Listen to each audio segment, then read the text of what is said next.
Alright, what's up guys? So it's Roar from DualBushcraft here, and I'm just out for the day. Oliver's away on a survival training camp sort of thing with the Explorer Scouts. They're doing a guy that used to work with Ray Mears at one point, I'm sure.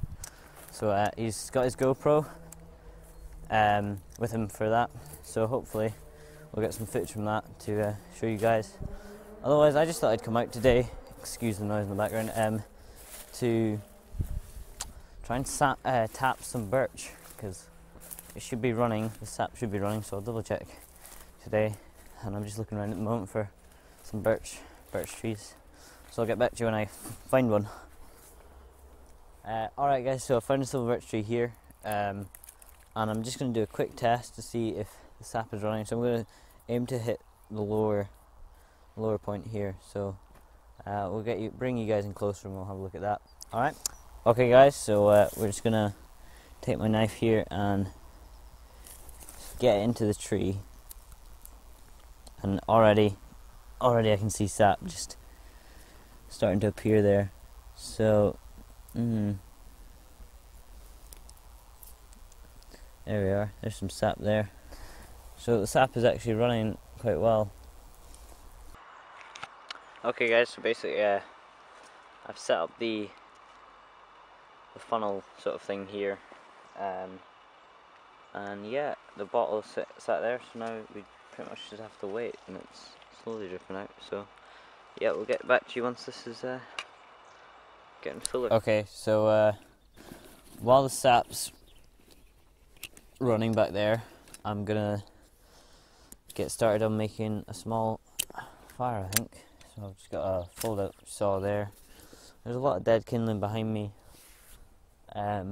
This tree here behind me has been either struck by lightning or just blown over in the wind. So right now I'm going to get out. This is my fire steel kit just there.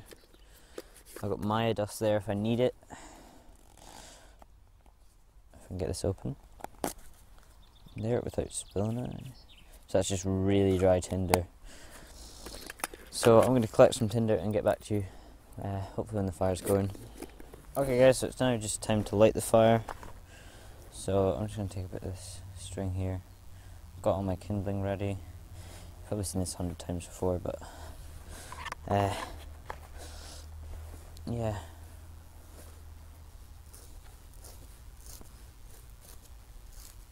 So most of the kindling around here at the moment is really dry. You know, we've had a really dry season here in Scotland for once, which is surprising.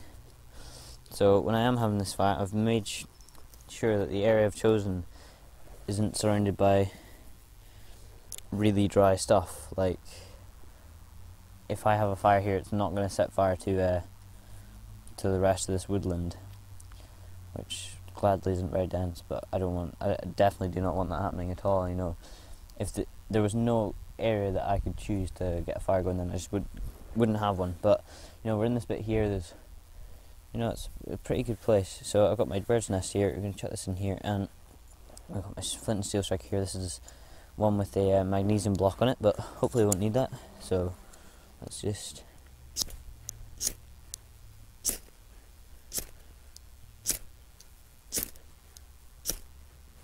and right there, see, I'm just going to flip it on top of itself like that.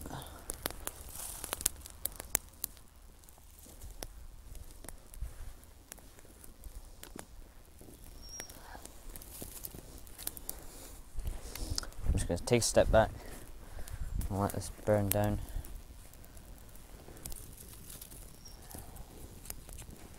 And put my kit back in its case. You know, there's no point having kit out because it might get lost, you might stand it, bend or break it. You just want to keep your kit in good condition so it's ready, just in case there is that chance that you may need to use it for survival situations, you know. So this just goes back in my fast response pack, and here we have a nice fire going.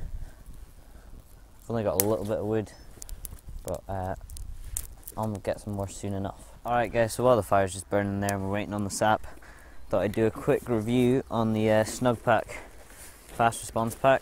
So this retails in the UK for around I think it's $14.99. So it's a good deal for a nice waist bag here that I've put my camera bag on. So it's kind of like a belt kit here. It's got quite a lot of space in it. It'd be good if you're trying to make your own first aid kit. That would work too. You can get it in green or black. I went for green just because, I don't know, hence the army combats, you know, green's a good colour. But you know, in the front here I've just got paracord, the drill, some carving tools there, just in that little pouch. I think this is the mole system, so you can attach different things to it. It's got this clip strap here and here, so you can hold it like that. So say it was in your car or in your room, you can just grab it like that and go with it. It's got two side pockets, one here, and in this one I have my fire kit and this tin with some one of these survival tins, which has a few handy things in it, like a button compass, sewing kit, fishing kit, and you know, it's handy to have. So that fits neatly in this pocket here. Over in this pocket I have my phone and batteries, and I normally have my head torch in there as well. So that's just in case, you know, I've got a phone, I can communicate with people. And in the main pouch I have my mock, well, I've got a notepad here, either for kindling for fire, writing stuff down, drawing plants that I might need to refer back to. I've got my mock for, well, this is just basically just full of plasters and sterile wipes and some tablets there. You know, that's just a cheap alternate way to getting a first aid kit rather than spending money on them. These are work gloves here that are rubberized, so they're quite good if I have to clear or work with wood. It's a bit spiky, like this tree over here has got spiky bits on it, so these gloves would be handy for that. What else do I have? Inside there's two plasters there. My silver compass and whistle, good navigation needs there. Inside we have a mesh pocket on the inside, so that's good to put stuff in and it'll hold it there. But inside, the compartment inside is pretty big, you know, you can fit some decent stuff in there. I managed to fit the water bottle that I'm using to collect the sap in. I don't have any food with me today because, you know, I'm not really out here for long and I don't need any food.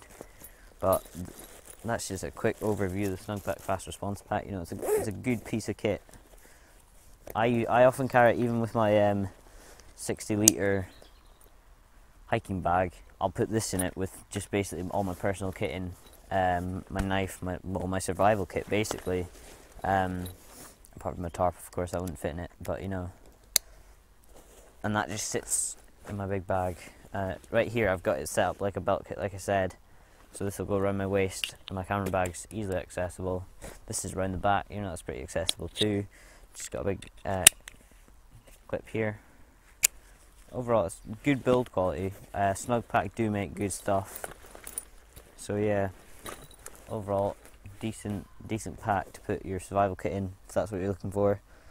Not the most practical for long journeys, since you won't be able to fit a tarp or anything. And yeah, that's pretty much it. Okay guys, so just looking at the sap here, and sadly I either don't think that it's running that well, or I don't think I've left it long enough. There's a little drop in there. Oh, and I've just knocked the stick in there. Great. But yeah, either I'm too late in the season, because I think it's the start of March that the sap runs. But yeah, so you know, sadly I may not be tasting the bittersweet taste of sap, Birch Sap, but I guess I've learned from this that next time I'll just have to come out earlier. But oh well, I'm a little bit annoyed, but apart from that, I think everything's fine. Okay guys, so there's just a last note here. Basically, just to, when you've had your fire, try and leave the area and how you found it. You know, go in without a trace, come out without a trace. You know, right, that's where I had the fire, right there. But as you can see, it just looks pretty normal. Ground's a bit ruffled up, but you know, apart from that, nothing's going to start burning again. Especially, like I said, the area around here is pretty dry, so I want to be extra careful when having a fire. But you also want to be extra careful pretty much all the time you're having a fire, you know, because you do not want to be burning down the area that you enjoy using, you know, or the woodland for that matter. So, yep,